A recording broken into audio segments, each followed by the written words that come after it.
Chers auditeurs et chères auditrices de la radio Bakami, bonsoir ou bonjour selon l'endroit où vous êtes et selon l'endroit où vous recevrez cet audio qui est un enregistrement de notre émission du lundi 18 décembre 2023. Vous êtes en compagnie de M. Caius Ebelebe, animateur et fondateur de la radio Bakami. Vous serez en compagnie de nos trois débatteurs qui, eux aussi, le 18 décembre, auront pris le temps de venir analyser par l'actualité et donner leur point de vue sans pour autant que ces points de vue ne leur soient faits comme des reproches. Ce sont des analyses faites avec pour beaucoup de bonne foi et nous essaierons toujours de répondre à nos différents publics. Vous serez en compagnie aujourd'hui de M. Ndion. M. Ndion, bonsoir. Bonsoir M. Caius, bonsoir M. Gaïno, bonsoir M. Sosten, bonsoir aussi à nos chers auditeurs et auditrices de la grande radio Bakami. Merci beaucoup. Vous aurez aussi Monsieur Gaïno, politologue, analyste de la politique. Monsieur Gaïno, bonsoir. Bonsoir Monsieur Caius, bonsoir tous les auditeurs, bonsoir les amis débatteurs et bienvenue sur la radio Bakami. Merci beaucoup. Et pour terminer, nous aurons Monsieur Sosten Miambalad. Monsieur Miambalad, bonsoir. Bonsoir Monsieur Ebelebe Caius. Bonsoir à nos auditrices et auditeurs et bonsoir à tous. On s'approche des fêtes, c'est bien, merci pour aujourd'hui. Donc on prépare bientôt la Noël et la bonne année, toutes les deux fêtes.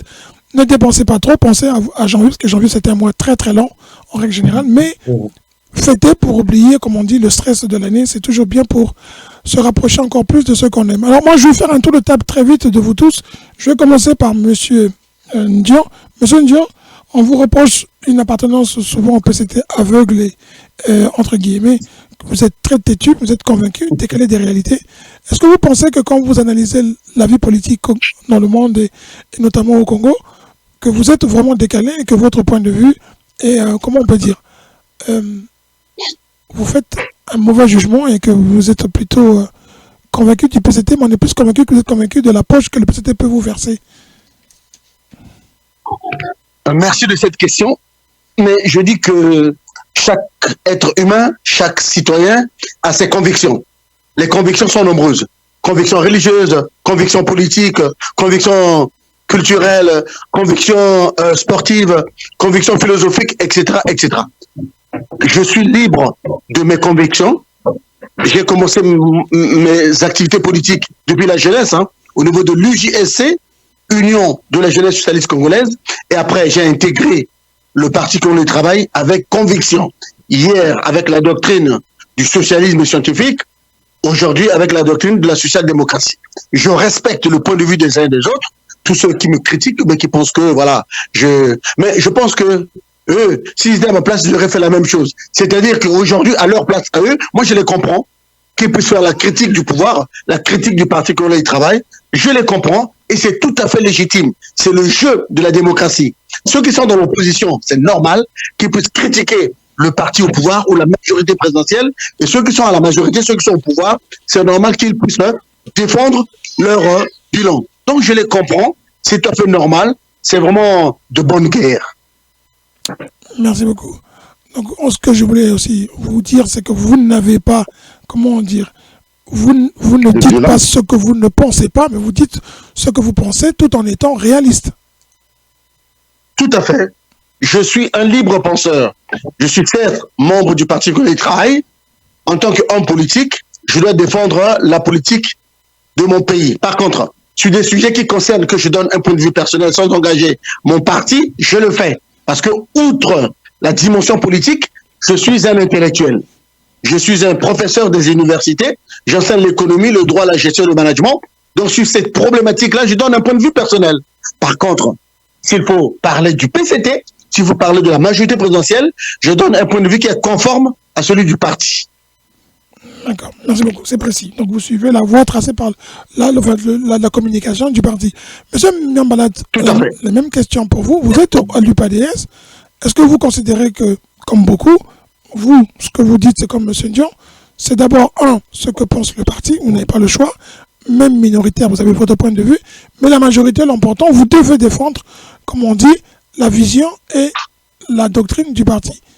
vous sentez-vous libre quand vous parlez, parce que les auditeurs aussi aimeraient savoir si vous êtes vraiment libre ou plutôt soumis à l'idéologie du parti, ou plutôt à la vision du parti. Ben oui, le parti a une vision, mais moi je suis un homme libre, libre de ma pensée, libre de décider. À mon âge, là, on ne peut plus me dicter les choses. Donc, peu importe, les hommes passent, le parti y reste. J'ai pas choisi l'UPADES par hasard. Je l'ai choisi parce que je croyais aux idées, à l'idéologie d'un homme. Bien que cet homme n'a pas eu le temps de mettre son projet en mouvement, bon, là n'est pas le problème, mais je suis convaincu que sa pensée est toujours d'actualité. Le projet de société du président Pascal Lissouba, c'est un projet qui est d'actualité jusqu'à aujourd'hui, qui n'a pris aucune ride. Donc, il suffit de le dépoussiérer, on peut toujours le réactualiser. Donc, je suis là pour ça, mais je ne suis pas là pour les dirigeants qui mènent le parti dans tous les sens, non. Mais le parti a une idéologie, donc nous la suivons. Et nous sommes aussi un parti social-démocrate, avant même le PCT. Donc, voilà.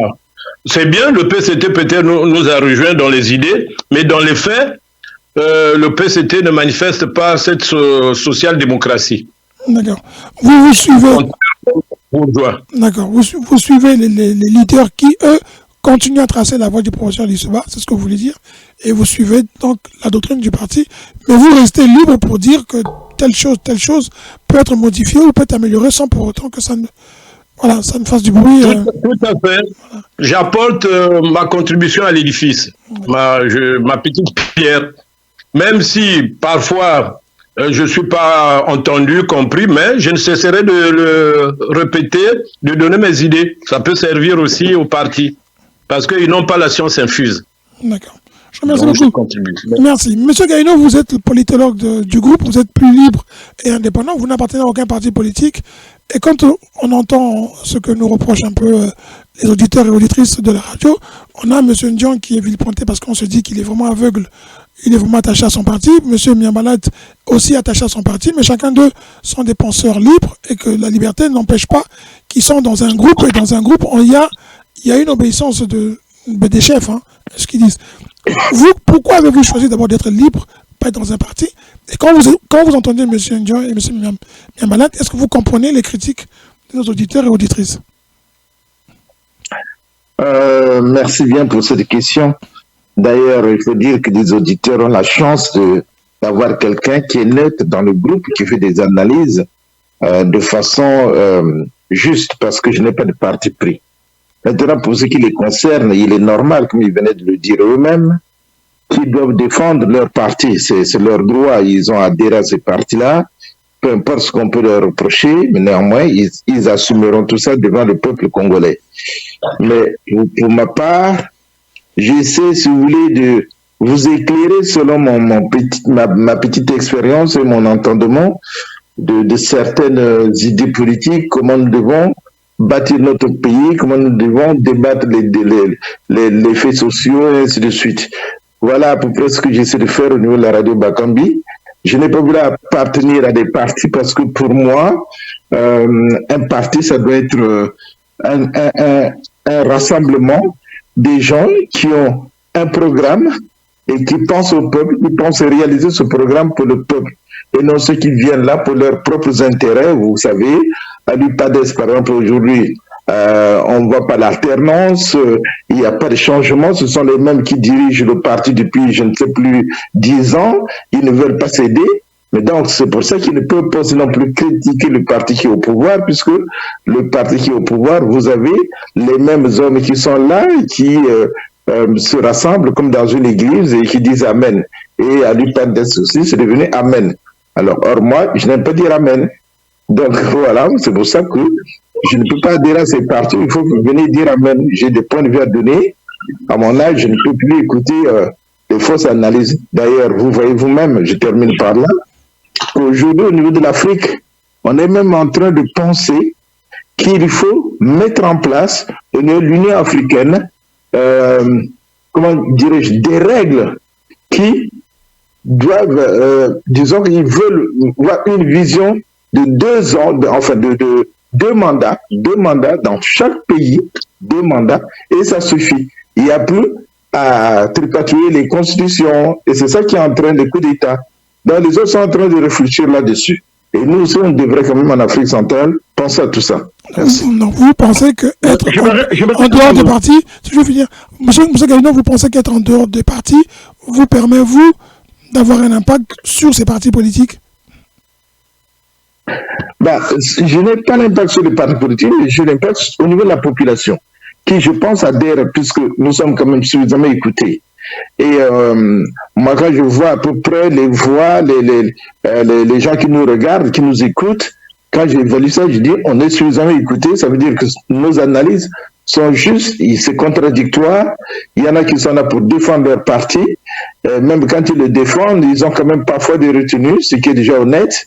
Et moi, je suis là pour apporter la voix des sans-voix, si vous voulez, de représenter la voix des sans-voix. C'est-à-dire ceux qui ne peuvent pas parler, nous avons ici la liberté de penser, de parler. Et moi, je parle à leur place et beaucoup pensent comme moi. Mais moi, j'aimerais rebondir quand même sur ce que vient de dire mon co-débatteur, hein, M. Gaïno, et avant lui, M. Sosten Miombela. Bon, j'aimerais quand même rappeler à M. Gaïno que son propos, je pense qu'il est statique.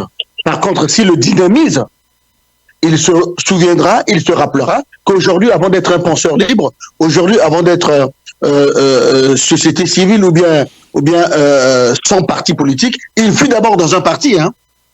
Donc, vous rappellerez quand même les auditeurs et les auditrices de Radio Bakambi, par ta voix, moi je ne le dirai pas, par ta voix, doivent savoir quand même que, avant que tu puisses avoir cette position que tu as aujourd'hui de neutralité, tu fus d'abord membre d'autres partis politiques. Ça, c'est de 1. Maintenant, de 2, j'aimerais quand même rappeler Sosten Miombela qui, dans son propos introductif, nous a dit que non, le programme du professeur Issouba est intact, il n'a pas eu le temps de pouvoir le... Non, redressons les choses, remettons-les dans l'ordre. Le professeur Pascal Issouba a bel et bien travaillé au Congo. Il a occupé plusieurs fonctions de ministre jusqu'à terminer, avant d'être président, Premier ministre quand même. Et ensuite, il est passé quand même président de la République pendant un mandat. Donc, tu ne peux pas dire aux auditrices et aux auditeurs de Radio Bakambi qu'il n'a pas eu le temps de pouvoir mettre en application son programme d'activité, sa doctrine ou mettre en place son projet de société. C'est pas possible. Il a occupé plusieurs fonctions ministérielles et a eu le temps de le faire. Et il a fait quand même un mandat dont nous connaissons le bilan. Ça sera l'objet de notre débat. C'était le but, c'était pour chacun de vous. Je lui apporte une précision sur ce qu'il a dit. Parce qu'il va embrouiller les... On va conclure tout ça, on va laisser M. Miombela après vous intervenir, parce que lui aussi, c'est intervenu. 1 minute seulement, s'il vous plaît. Je dis tout ça. Oui, je dis 1 minute, j'ai appartenu à un parti que nous avons créé ici en France. Et effectivement, quand j'ai vu que les gens créent des partis, c'est pas pour aller vers le pouvoir. Quand ils trouvent qu'il y a des gens qui veulent faire des accointances avec ceux qui sont en place et qui détruisent le pays depuis des années, eh bien, lorsque je ne me fais pas entendre, lorsque je ne suis pas entendu, je quitte. C'est ça ma liberté. Ma liberté, c'est celle de dire, voilà ma pensée, je pense que voilà, le pays doit être dirigé comme ceci, cela. Mais si tu es dans un groupe de gens qui viennent pour applaudir ou dire Amen à un Seigneur qui est là, moi je ne suis pas là, je ne vais pas à l'église, même si j'allais à l'église, il y en a qui sont allés à l'église, qui ont dit non à Dieu, donc il y a les anges qui ont dit non aussi à Dieu, et bien moi je sais dire non aux gens qui n'ont pas, qui ne tiennent pas leurs paroles ou qui ne suivent pas les directives d'un parti, parce qu'au départ, vous mettez en place les statuts. Pour moi, les statuts dans un parti, c'est la première loi, il faut les respecter. Dès qu'une loi, dès que le règlement des statuts n'est pas respecté, je fais appel, et si on ne m'écoute pas, je quitte. Voilà. Ah, vous avez eu une expérience qui vous a permis de dire que mieux vaut être dehors que dans les partis. Monsieur Miombela, vous vouliez apporter une précision ou bien on peut passer au sujet? Oui, ben je pense non. Moi, je ne vais pas aller dans les polémiques sur le cas du professeur Issouba. Je laisse l'histoire rétablir peut-être sa notoriété, l'histoire fait le reste. Parce que l'histoire est têtue, l'histoire finira par nous éclairer tous. Maintenant, concernant les partis, parce que c'est au sein des partis qu'on fait la vraie politique, la pure politique, pas la politique de la société civile. Donc, quels que soient les problèmes, quand vous aimez la politique, il faut choisir un parti. C'est au sein des partis. Là, c'est qu'on fait la société civile. Non, si vous voulez conquérir le pouvoir, il faut créer un parti. Mais non, pour ceux qui trouvent que là où ils sont, c'est pas le bon endroit, mais ils ont aussi la possibilité de créer leur propre parti afin de combattre ceux qui ne sont pas au bon endroit. Je crois que la meilleure façon de faire les choses, c'est celle-là. Merci beaucoup. Il n'y a pas 30 000 solutions. Merci. On va passer à l'actualité qui est donc l'autre premier sujet. Ensuite, avant celui de fait l'introduction de M. Ndion et M. Miambalat et M. Guéino. Merci pour vos précisions et de participer au débat. On va maintenant parler de l'actualité, actualité du monde. On va commencer par l'actualité en France. Loi de l'immigration, vous avez vu tous, le parti du président au pouvoir a été mis en échec, la loi de l'immigration. Pour beaucoup de gens, cette loi, pour les Français apparemment, c'est une bonne loi pour une frange de personnes. Et pour une autre frange majoritaire, celle-là, à l'Assemblée, qui a fait capoter le projet de loi d'immigration, c'est une honte que la France veuille voter une loi sur l'immigration, sachant que la France et beaucoup de pays occidentaux se sont construits sur l'immigration. Il faut vous rappeler ici que des pays comme l'Australie, des pays comme les États-Unis, ce sont des pays d'immigration. Et que la France, même si aujourd'hui on parle de couloir, c'est aussi à l'origine un peu des pays d'immigration. L'Angleterre, c'est la diversité. Alors, l'Angleterre a voté une loi qui fait que, au Parlement, ils sont passés outre la Cour qui les a déboutés. Ils ont décidé d'envoyer Mani Militari au Rwanda des immigrés, quelles que soient leurs origines, pour traiter leur dossier au Rwanda. Est-ce que l'immigration, la loi d'immigration en France, vous l'avez lue, et ceux qui l'ont lue et qui la comprennent, qui peut nous l'expliquer pour qu'on comprenne qu'est-ce qu'il y a dedans et pourquoi ça fait autant de débats et c'est une honte pour la France, puisque beaucoup ne comprennent pas comment la France peut voter une telle loi. Qui l'a compris? Qui peut nous en parler? Bon, moi, si vous me permettez, c'est pas le but, comprendre la loi ou pas. C'est une loi politique. Et si vous me permettez, je vous dirais que c'est le président Emmanuel Macron qui est venu sortir le vrai caractère des Français. Pourquoi? Parce que le fait d'avoir utilisé sa politique ni de gauche ni de droite, ça fait sortir la politique française au vu et au su de tout le monde. Comment? Parce que vous savez que la droite et la gauche n'ont jamais pardonné au président Macron le fait d'avoir dynamité les deux grands partis-là. Parce que eux, ils étaient habitués à faire un jeu de ping-pong. Un coup c'est toi, un coup c'est moi. Après les mythos. Mais l'arrivée de Macron a changé la donne. Il a pris le RPR, il a avalé, il a pris une partie. Donc, il a pris la droite de la gauche. Il a avalé, il a pris la gauche de la droite, donc du RPR, il a avalé. Et ces deux partis sont en train de se chercher. Ils ne savent plus où aller. La droite, voyant l'arrivée de Marine Le Pen, parce qu'elle a été dédiabolisée, puisqu'elle a fait son entrée fracassante au Parlement. Elle a beaucoup de députés. Depuis toute l'histoire du Front National, actuellement, Rassemblement National. C'est le travail de Marine. Et la droite constate qu'elle est en train d'attirer les militants de droite jusqu'à bouffer au RR, puisque la droite de Chirac, la droite d'Alain Juppé, cette droite-là, en grande partie, a été avalée par Macron. Donc, il ne reste que la droite pure dure. Mais alors, Marine est déjà dans la zone.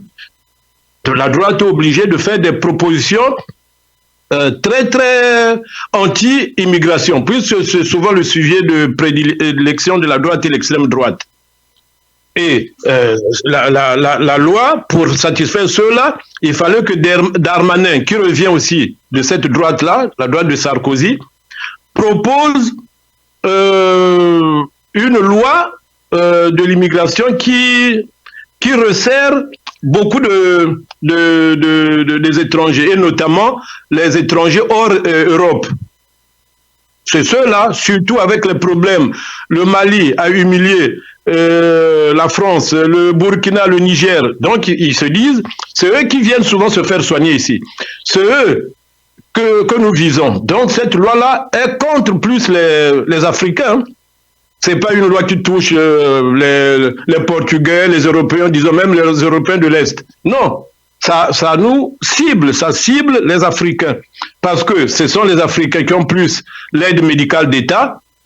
Donc, il faut changer l'aide médicale d'État en aide d'urgence, ce qui traiterait que des maladies bénignes, des petites maladies ou bien des maladies graves. Mais les autres, non, vous n'êtes plus pris en charge. Il faut supprimer ou bien réduire les allocations. Or, les allocations familiales, on peut les avoir quand vous êtes régularisé, vous avez la carte de séjour au bout de 6 mois. Mais eux, ils proposent 5 ans. Vous avez travaillé, cotisé. Donc, vous attendez 5 ans. Si vous êtes même en chômage, recevoir l'aide. Mais ce n'est pas possible alors que vous cotisez, votre argent va où? Donc, ils sont en train de resserrer parce que ils vont plus aller prendre l'argent en Afrique, n'importe l'uranium. Ça sera maintenant d'autres conditions, le pétrole dans ces pays-là. Donc, eux, ils anticipent. Ils commencent déjà à revoir leur budget. Ils savent qu'il y a trop de dépenses là. Donc, il faut déjà coincer sans dire le nom. Mais ils savent bien que c'est pour ce genre de situation, le nouveau ordre mondial qui est en train de se former. Parce que nous sommes en plein. Le monde sont en train de se recomposer. Donc, eux, les lois qui marchaient à l'époque de Chirac, là où on donnait les allocations à tout le monde, ils trouvent que non, ça risque d'être un gouffre financier. Il faut déjà faire des coupures.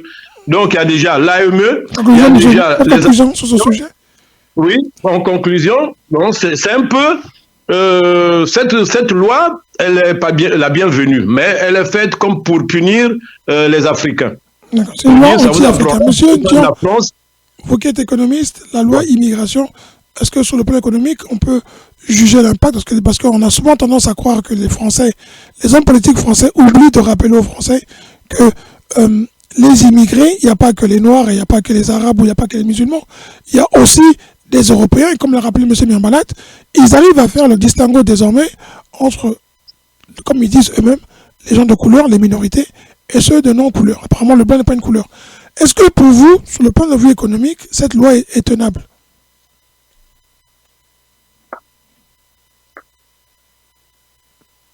Monsieur Ndian? La question est posée à qui? Ah, Monsieur Ndian?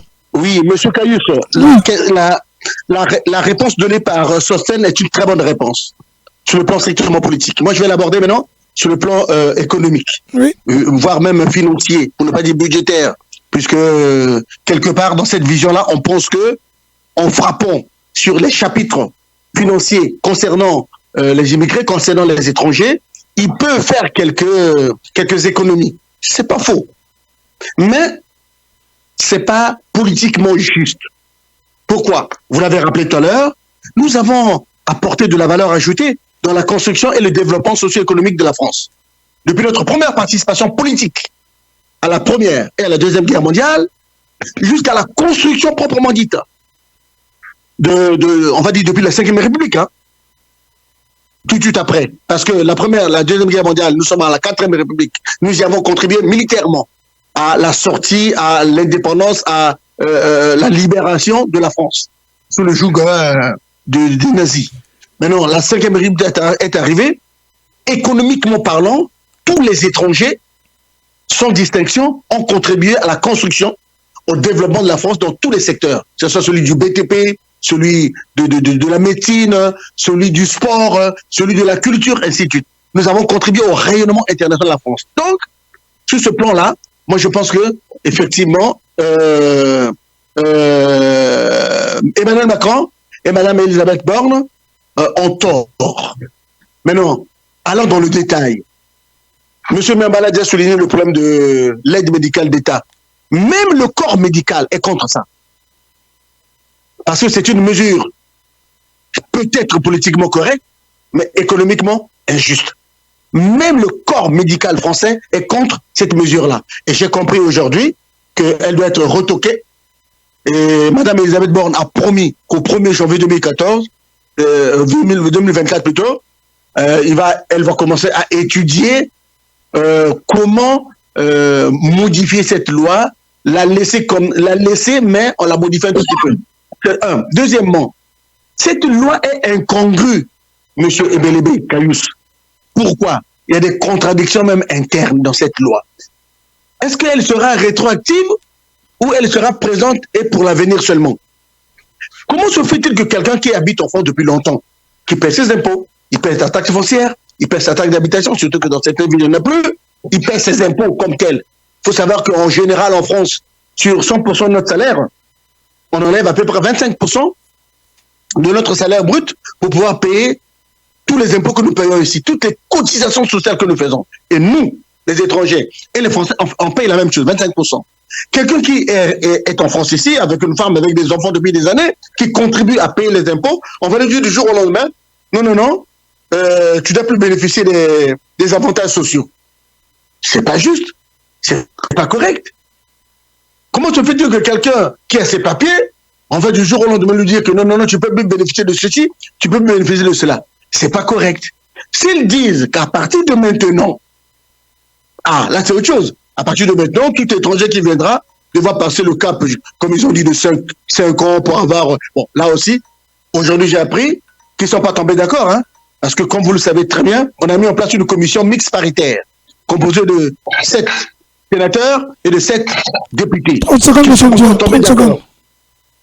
Voilà, qui ne sont pas tombés d'accord non plus. Ils sont arrivés dans leurs analyses à comprendre que c'était pas du tout normal que quelqu'un qui a vécu ici en France puisse perdre ces avantages-là. Par contre, prendre cela à partir du présent jusqu'à l'avenir pour les nouveaux étrangers qui sont ici, réduire peut-être au lieu d'attendre 5 ans pour obtenir les avantages sociaux de la France, étant donné qu'on bosse ici, ils ont apparemment réduit à 2 ans, 2 ans et demi. Même 2 ans, même 2 ans et demi, c'est pas correct. 1 an, ça peut marcher. Je m'arrête là pour l'instant. D'accord, merci beaucoup. Monsieur Gaïno, vous qui êtes un élu français, hein. Oui.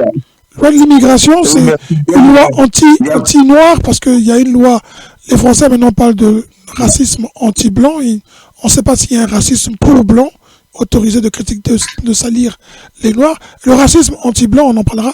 Alors donc, c'est une loi anti-noir?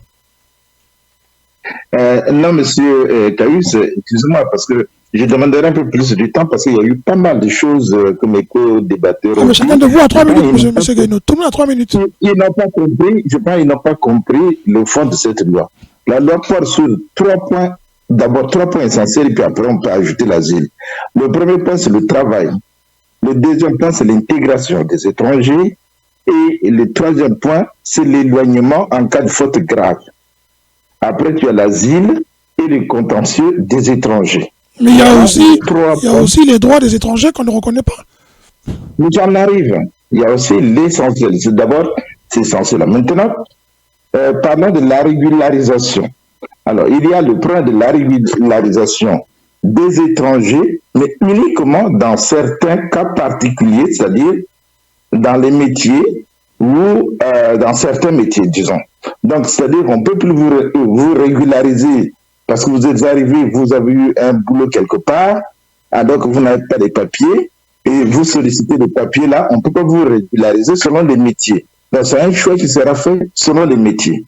Le deuxième point, c'est le durcissement du regroupement familial. C'est-à-dire qu'avant, tu arrives ici en France, tu peux faire venir ta famille comme tu veux. Maintenant, ça va être dur de faire venir la famille, ce qu'il était déjà, hein. C'était pas si facile que ça. Donc, il y aura un durcissement du regroupement familial et l'accès à la nationalité française qui se complique. C'est-à-dire qu'aussi, on ne va pas l'octroyer, d'ailleurs, ils veulent même aller plus loin que même les enfants des étrangers qui sont nés ici, devront maintenant perdre le droit du sol, atteindre 18 ans pour pouvoir choisir la nationalité. Il y a aussi l'aide médicale, l'aide de l'État, c'est-à-dire que celle qui est donnée aux étrangers qui arrivent ici quand ils tombent malades et qui n'ont pas les papiers, ils sont soignés et payés par l'État français. Et c'est là où le bas blesse, parce que certains disent que le fait que l'étranger qui arrive dans notre pays puissent se faire soigner gratuitement payés par nous, cela attire les étrangers. Donc, c'est une pompe aspirante. Ce qui est totalement faux. Là, au moins, M. Gabriel l'a dit, même les médecins sont réservés. C'est d'ailleurs le droit, c'est même pour protéger aussi les citoyens français. C'est ce point-là qui est aussi en débat qu'il faut modifier, et c'est même pour ça qu'il y a eu un rejet, parce que les médecins ont écrit une lettre disant que en refusant l'aide médicale aux étrangers, vous mettez aussi la situation locale en danger, puisque imaginez-vous un étranger qui arrive, par exemple, qui a contracté un virus qui est, disons qu'on peut transmettre, qui est transmissible. Alors, si cet étranger n'est pas soigné, ben, il va transmettre ce virus aux autres qui sont là, et donc voilà, ça va causer plus de dégâts, alors que si on l'avait soigné, on peut sauver les autres. Donc, il y a ce problème-là, et ensuite, il y a le fait que quelqu'un qui est étranger, qui a son papier de séjour, s'il commet une faute grave, une infraction grave, ben, il peut être éloigné de la France. Bon, là, je précise vraiment, c'est un peu la première question que tu as posée, je précise le fond de cette question-là. Maintenant, sur le problème de ce que dit M. Gabriel, qui dit que pour les cotisations sociales, tout ça, c'est faux. Lorsque vous avez votre papier, on ne peut pas, vous aurez droit, comme tous les Français, aux aides sociales. Vous aurez droit lorsque vous avez eu vos papiers. Mais or, il y a des gens qui n'ont pas de papier, qui avaient des aides. Alors les RSA, il y a des gens comme ça. Maintenant, il faudrait que tu aies d'abord tes papiers pour pouvoir bénéficier des aides. M. Gaïno, vous êtes en train de dire que, M. Gaïno, pour être plus court, oui, vous dites que celui qui aura les papiers, qui arrive demain et qui est dans un cadre de travail où ce sont les métiers, attention, qu'il est régularisé, en moins d'un an, il aura ses droits respectés. Il aura les droits qui sont respectés à partir du moment où il a déjà ses papiers, qu'il travaille, parce qu'on lui a donné les papiers. Donc on ne lui imposera pas les 5 ans de résidence. Non. Bon. Non, mais ce qu'il ne pourra pas faire tout de suite, c'est demander la nationalité. On ne pourra pas la lui attribuer avant 5 ans. Ça, on peut comprendre. M. Gaïno, vous qui êtes un élu local, un élu français, et que tout le monde aujourd'hui réside en France, vous ne trouvez la question, pensez-vous pas que ce soit une loi anti-noire, anti-africain, pour être plus précis? Parce que quand on dit que c'est une loi qui concerne beaucoup plus les non-européens, je rappelle que la Grande-Bretagne, le Royaume-Uni, est sorti de l'Union européenne. Donc elle ne fait plus partie de l'Union européenne. On est bien d'accord. Cette loi se tourne beaucoup plus vers les Africains. On ne sait pas pourquoi. Non, je vous pose une question. Je vais terminer. Ça sera la question, elle est pour vous tous. Les Africains, selon les statistiques jusqu'aujourd'hui, même si on ne veut plus les publier, on a toujours considéré que les Africains contribuaient énormément au déficit de la sécurité sociale française, au déficit des pensions, que ça permettait de rééquilibrer, et que les Africains donnaient plus qu'ils ne prenaient, parce qu'il a aussi été démontré que beaucoup d'entre eux, à la retraite, rentraient en Afrique. Alors, on donne l'impression que l'immigration, ce sont des Noirs, des Africains, qui viennent prendre, mais ils ne donnent rien. Est-ce que ça ne dérange pas? Cette loi-là n'est pas une loi qui jette les gens en pâture. Monsieur Bilbao, il ne faut pas se tromper ou tenir compte de ce que certains racontent sans même avoir lu le fond de la loi ou connaître la loi. D'ailleurs, ils ont fait même une estimation sur l'immigration. Ils ont vu que l'immigration africaine est beaucoup plus importante. Je crois que ça doit être de 65 ou 70% entre les États africains que vers l'Europe. Tout à fait. C'est ce qu'ils ont fait. Tout à fait. Donc, ça veut dire qu'il y a moins d'Africains qui immigrent vers l'Europe. Plutôt, ils immigrent dans les pays africains eux-mêmes.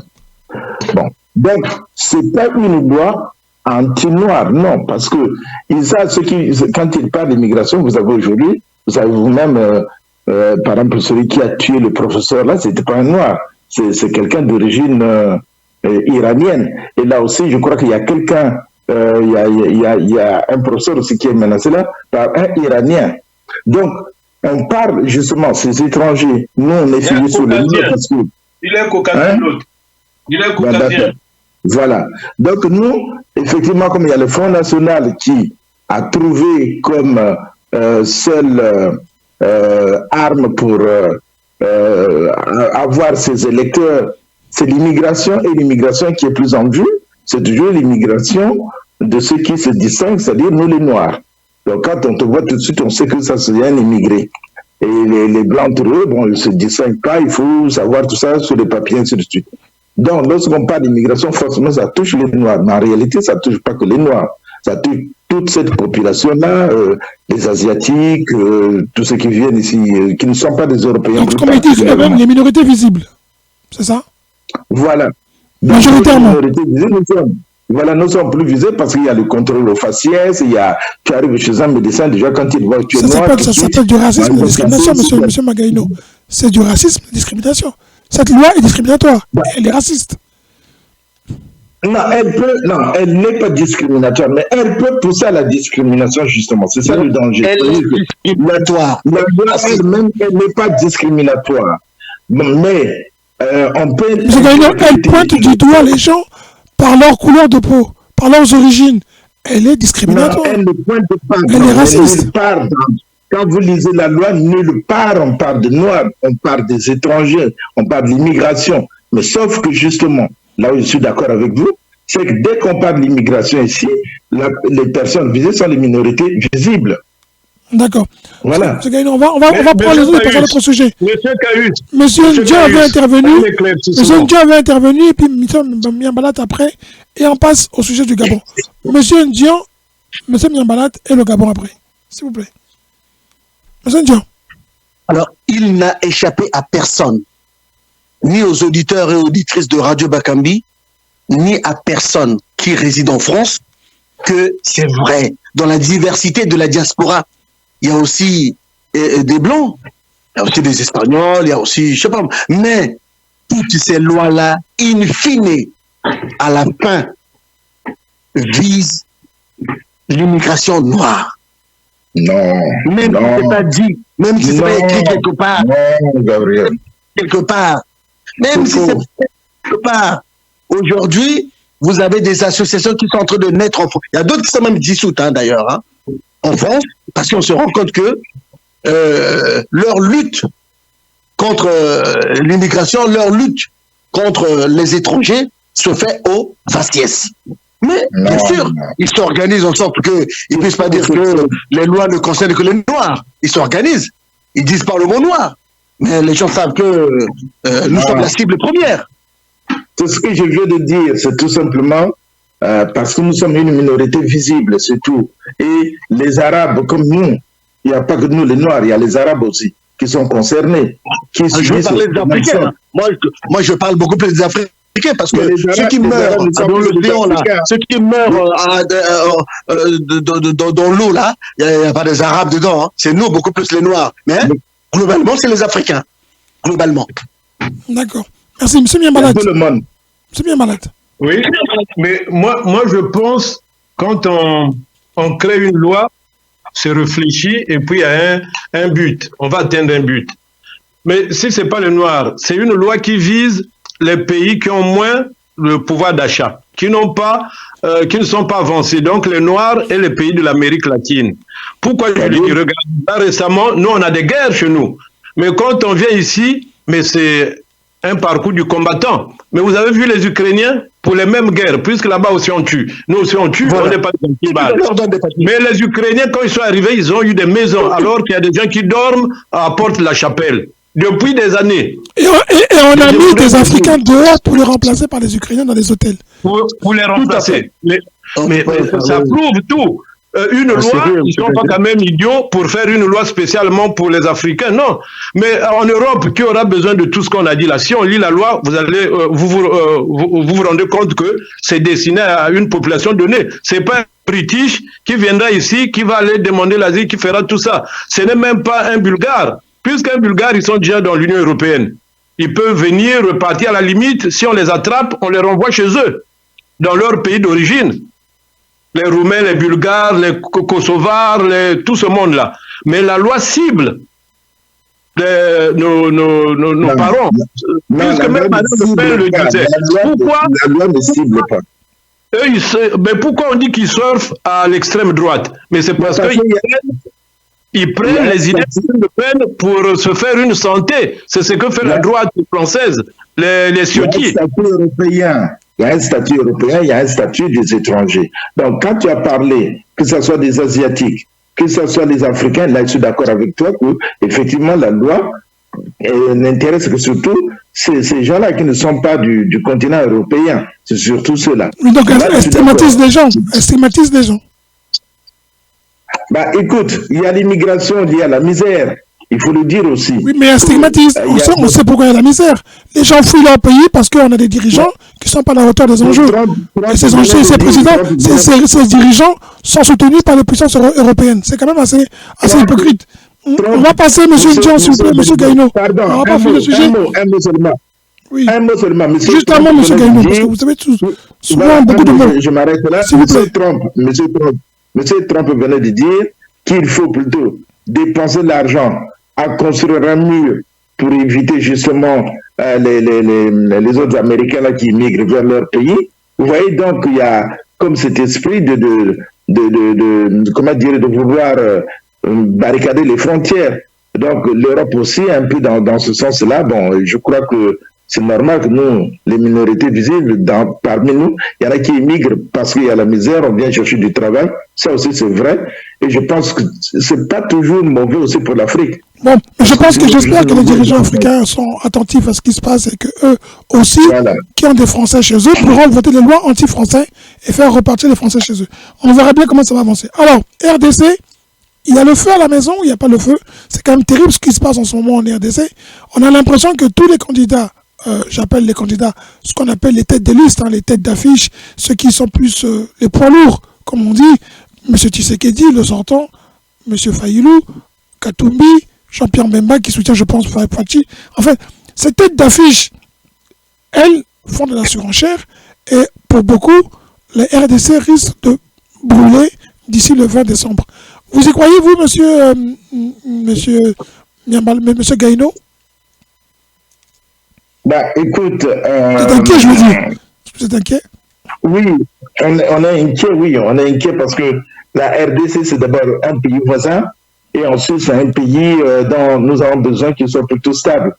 Et vu pendant qu'on prépare les élections aujourd'hui, vous avez toujours la guerre qui continue vers l'est de Kivu, là-bas, tout ça là. Et je crois que c'est normal, ça inquiète tout le monde. Là, on ne sait même pas que va-t-il se passer parce que M. Tshisekedi n'a pas pu franchement mobiliser son armée pour aller défendre son pays. Vous entendez M. Katumbi qui dit que voilà, si j'ai le pouvoir, en 2 mois ou 3 mois, j'aurai réglé le problème, ce qui n'est pas sûr et certain.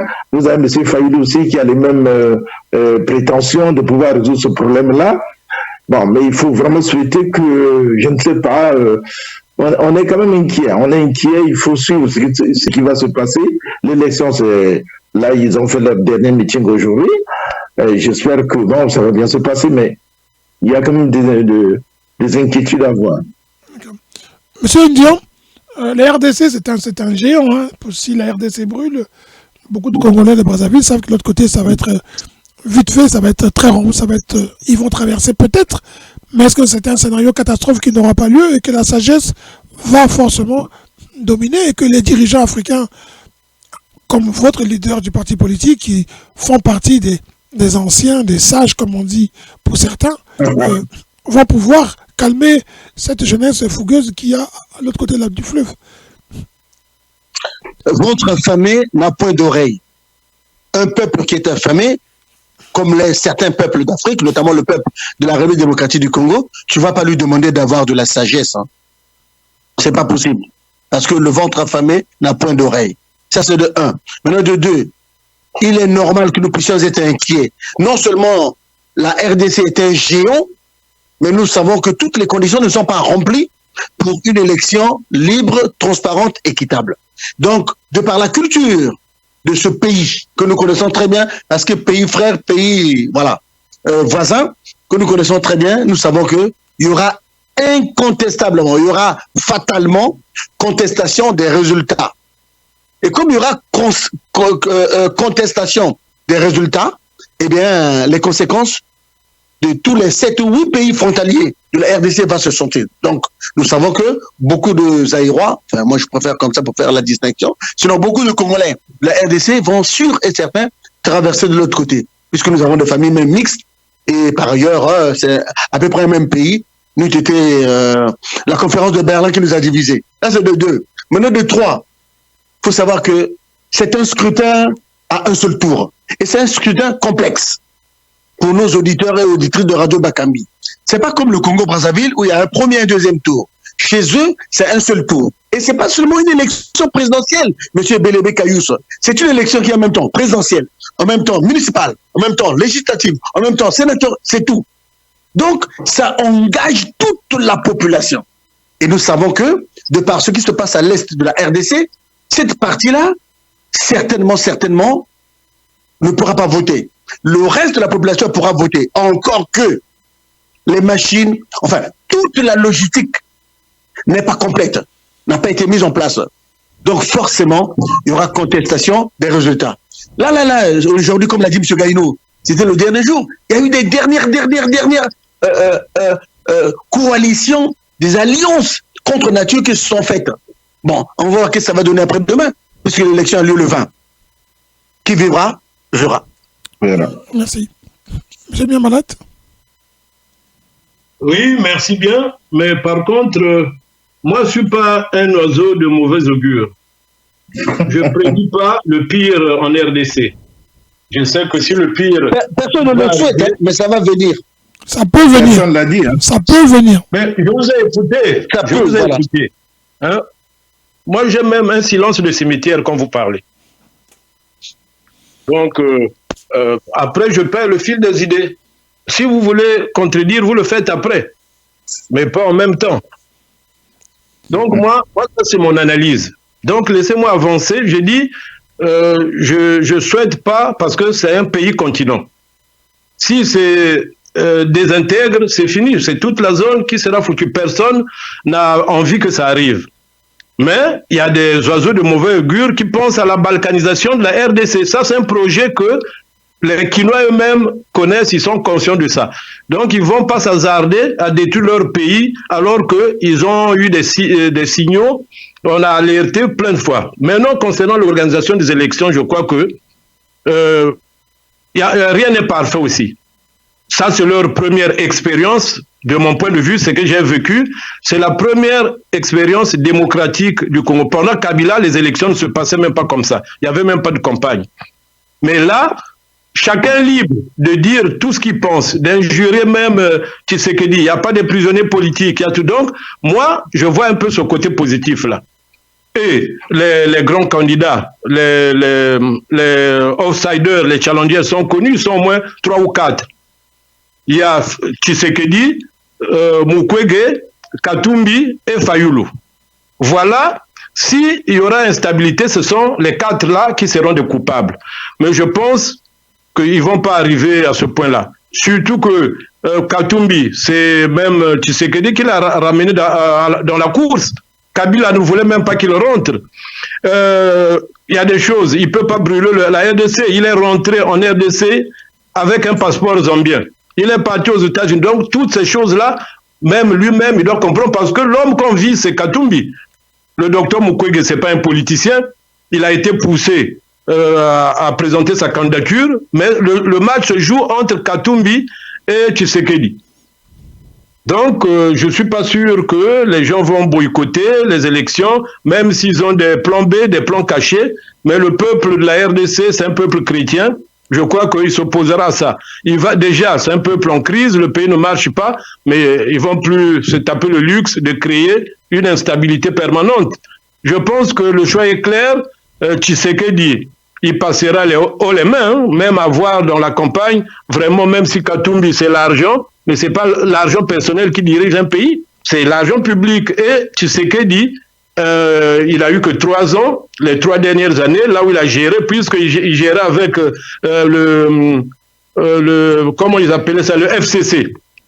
Oh, le FCT s'est incrusté dans tous les domaines, ils ont triché les élections, le Parlement, le Sénat, ils étaient pleins. Mais maintenant, les choses vont bon train. Si on lui donne la majorité au Parlement, je crois que Tshisekedi va essayer tant bien que mal de ramener le Zaïre même sur terre, parce que là il est sous terre, la RDC, mais il pourra ramener la RDC sur terre. Moi, je pense qu'il gagnera et les élections vont se passer le bien malgré les imperfections des cartes électeurs, des endroits qui ne se abénissent. Les gens peut-être ne vont pas voter dans ces zones-là, dans le Nord Kivu. Mais j'ai observé la campagne pour un pays qui n'a jamais connu ce genre de choses. Il y a des jeunes qui n'ont jamais vu la campagne. Vous pouviez chuter, comme on dit. Hein. Donc c'est pour dire que je suis positif et je sais que après le 20, ils auront un nouveau vieux président. D'accord, optimiste alors. Alors, il nous reste deux questions, mais si vous pouviez le faire en 1 minute chacun, ça serait superbe. Alors, le Gabon, l'ancienne présidente et chanteuse célèbre star du Congo, Patience Dabani, pleure son fils. Elle ne comprend pas pourquoi elle n'a pas accès au président du Gabon. Le président du Gabon a disparu des radars. Il est prisonnier ou on n'est pas prisonnier. Toujours est-il que sa femme, elle, a été arrêtée. Elle est mise en prison. En tout cas, elle a été arrêtée. C'est la seule, aujourd'hui, avec son fils, qui paye les pots cassés du système Bongo. Le Gabon est-il en train de servir d'exemple ou pour les futurs, peut-être, ou est-ce que le Gabon n'est pas sur la bonne voie, selon ce que vous pouvez penser? Monsieur Gaïno, s'il vous plaît, vraiment 2 minutes très vite. Oui. On est encore au début de tout ça, mais vous savez, le président, il avait dit que Ali Bongo est libre de ses mouvements, mais être libre, c'est pas aussi vouloir sortir du Gabon pour aller vers l'étranger, parce qu'on sait que il faut craindre qu'il ne déstabilise le pays, puisqu'il a quand même beaucoup de sous qu'il a dû mettre à l'étranger, donc il faut quand même le conserver là, même libre. Mais quant à sa femme, elle est accusée de malversation financière, donc elle doit répondre devant la justice. Je trouve que c'est tout à fait normal. Ce n'est parce que c'est l'ex-épouse d'un président qu'on doit la laisser libre. Moi, je suis tout à fait observateur de ce qui se passe au Gabon et j'espère bien que Lingou, il va bien mener va bien mener sa gouvernance et j'espère qu'il n'y aura pas de trouble au Gabon puisque tel qu'on est en train de sentir, je crois que les Gabonais sont plutôt contents de ce nouveau pouvoir-là. Espérons que ça aille pour le mieux. Merci, M. Gaïno. Monsieur Miambalat, Gabon, ma maman Patience Dabani qui pleure, elle pleure. Est-ce qu'elle a tort? Est-ce que c'est aussi ça, payer leur mauvais comportement quand on est au pouvoir? Mais d'emblée, elle a tort. Maman Patience Dabani, elle s'est toujours crue au-dessus des Gabonais et des Gabonaises. Elle pense que le Gabon, c'était son Gabon à elle et son Bongo. Mais non, les choses ont changé. Elle doit comprendre.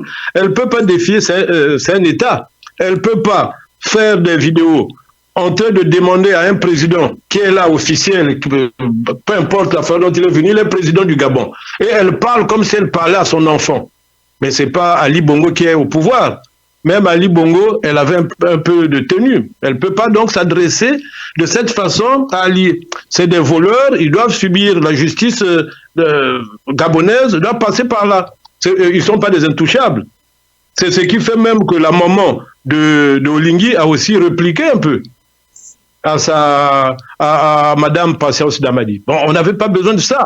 C'est seulement dans les républiques bananières qu'on croit que ce sont ces individus-là qui incarnent les institutions. Donc les autres, non, quand ils viennent, ils ont usurpé.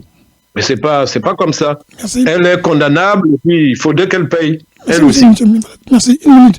Monsieur Ndian, les présidents ou les présidentes ou ceux qui sont au pouvoir, comment vous pensez qu'ils peuvent regarder ce qui se passe au Gabon? Est-ce qu'ils ne tirent pas des leçons? Parce que, comme on dit souvent, pour les peuples africains, pas heureux d'avoir des dirigeants qui ne pensent pas à eux. Ils ne leur souhaitent qu'une seule chose, c'est que la roue tourne. Madame Chabani, Patience, c'est ça, hein? Dabani. Dabani, Patience, on la comprend, c'est une mère. C'est une mère, elle parle avec ses tripes, elle parle avec son cœur, oubliant que le Gabon est une institution. Le Gabon est un État, c'est un pays avec des lois et des règles, avec une constitution. Même quand elle avait quitté son premier mari, son mari, M. Albert Bernard Bongo, qui est devenu après avec son nom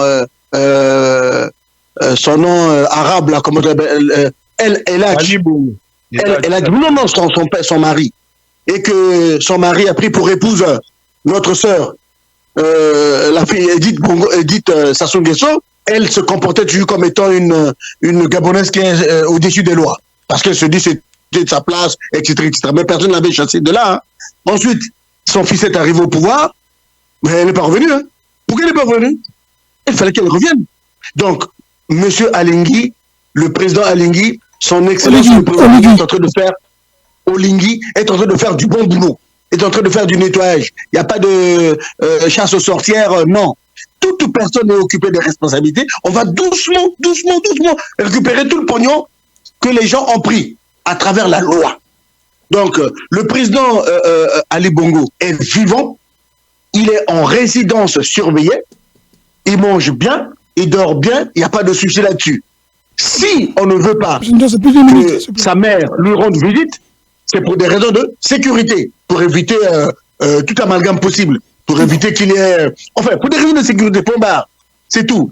L'épouse de Ali Bongo, bien sûr. Conclusion, M. Ndiaye, s'il vous plaît. Elle a géré quand même le pays avec son mari, hein, et puis tout le pognon qu'on a trouvé chez elle. C'est même pas suffisant. Donc il faut qu'on récupère d'abord tout l'argent là, et après on pourra la juger et lui remettre, lui donner sa liberté. Mais elle doit répondre aux actes qu'elle a causés. Et donc, humainement, on peut comprendre Madame Chani, mais politiquement, elle n'a pas raison. Voilà. Merci. Alors, dernier truc, s'il vous plaît. 1 minute, s'il vous plaît, respectez. On n'a que 4 minutes pour ce sujet. Respectez. L'Ukraine, est-ce que c'est la fin de la guerre? Parce qu'aujourd'hui, l'Ukraine se fatigue et les généraux donateurs ont complètement disparu. Eux aussi ont baissé. Le seul support qui reste pratiquement visible, ce sont les États-Unis. Hein. Est-ce que c'est la fin de la guerre et la Russie a gagné? Monsieur Miambalat? Oui, je pense, hein, mais je veux revenir sur la citation de Tolstoï, le vice-président de la Douma, qui disait bien sûr de lui, droit dans ses bottes, que la Russie n'a jamais perdu de guerre. Donc celle-ci sera gagnée par la Russie. Et vous savez que la nature fait des choses. Il y a aussi le problème de Palestine-Israël. Donc l'Occident est plus tourné vers cette zone-là, le Moyen-Orient. Et lui, il pousse ses pions. Poutine pousse ses pions. Donc, c'est fort probable qu'il gagne cette guerre-là. Et si elle n'est pas déjà gagnée, il fait semblant, il fait traîner pour amener Zelensky en hiver, et puis lui-même, il va fuir. Comme Tolstoï encore. Tolstoï, il a dit, Zelensky, d'ici là, il va courir après un avion comme les Afghans ont fait à Kaboul. Voilà à peu près. Merci. Monsieur Gaïno, la guerre est finie en Russie, en Ukraine, ou alors... Elle n'est pas encore finie, puisque Zelensky revient des États-Unis, où il est allé chercher de l'argent, malheureusement, il n'est pas rentré avec grand-chose. Là, il y a l'Union européenne qui vient de se réunir et qui veut lui accorder un certain statut de membre de l'Union européenne. Heureusement qu'il y a le président hongrois qui s'y oppose. Donc, la guerre n'est pas encore finie, mais ce qui est sûr, c'est que M. Poutine, comme venait de dire M. Mimbalat, pousse fort et il est un peu sûr de lui. Et voyons les choses, moi je pense que aujourd'hui, certains pays européens pensent qu'il faut négocier que de continuer à pousser la guerre. Voilà ce que l'on peut dire là-dessus. Merci. Monsieur Ndiaye, votre analyse? Je pense que M. Gaïno et mon co-débatteur Sosten, ils ont tout dit. Hein. Cette guerre ne se finira pas par les armes. Cette guerre se finira par la diplomatie. Tout à fait. Il faut qu'ils s'asseyent. La voie des armes, même les calculs stratégiques qui ont été faits par Poutine n'ont pas abouti. Hein. Parce que Poutine se disait que c'est une grande puissance nucléaire, c'est une grande puissance militaire, incontestable dans le monde. Donc il va prendre l'Ukraine relativement vite, au moins de temps.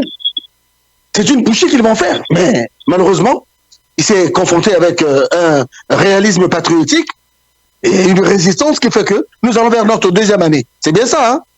Donc, à la fin, ils devront s'asseoir autour d'une table. Ça, c'est de un. De deux, M. Gaïno l'a dit tout à l'heure, hein, toutes les difficultés que Zelensky est en train de rencontrer là, Parce que pour financer une guerre, il faut avoir de l'argent. Il n'en a pas. Il n'en a pas. Il est obligé de faire de la mendicité politique partout. Aux États-Unis, l'Union européenne, mais les États-Unis ne peuvent pas financer de guerre. Et là, tu as l'Ukraine. Ils sont les alliés incontestables je dis l'Ukraine, Israël. Ils doivent financer Israël. Et en armement et en argent. Financer encore l'Ukraine. Toujours en armement et en argent. C'est compliqué. Et l'argent ne sort pas des États-Unis comme ça parce que le président le veut. Ça passe par le Congrès. Et le Congrès, Joe Biden n'a pas toujours la majorité. Hein. Voilà, dernièrement, ça a capoté. Maintenant, l'Union européenne qui est là, mais l'Union européenne aussi, vous voyez qu'ils ne parlent pas toujours de même voix. Hein. Donc, c'est pour dire qu'à la fin, il faut s'asseoir autour d'une table, on fait du brainstorming, on discute, on échange, et on trouve un compromis. Sinon, ben, ça va perdurer dans le temps. Et à la fin, c'est la Russie qui va gagner. Parce que c'est là que je vais chuter. Dans l'histoire, depuis le tsar, en passant par l'Union des républiques socialistes soviétiques, jusqu'à l'éclatement, le mur du Berlin, l'éclatement 89 du mur de Berlin, le désarmement de toutes les 17 républiques là, c'est ça, ils étaient 17, oui, républiques, et de toute l'Europe de l'Est, jamais la Fédération de Russie n'a perdu une guerre. Donc c'est pour je dis qu'elle va commencer avec l'Ukraine quand même. Merci. Merci beaucoup, monsieur. Mais pour te compléter, M. Ndion, j'ajouterai seulement un mot. Il y a aussi les élections américaines hein, qui se pointent à l'horizon. Donc Biden sera aussi plus préoccupé par sa réélection que par la guerre de l'Ukraine. Sinon, ça risque d'être un fiasco pour lui. Tout à fait.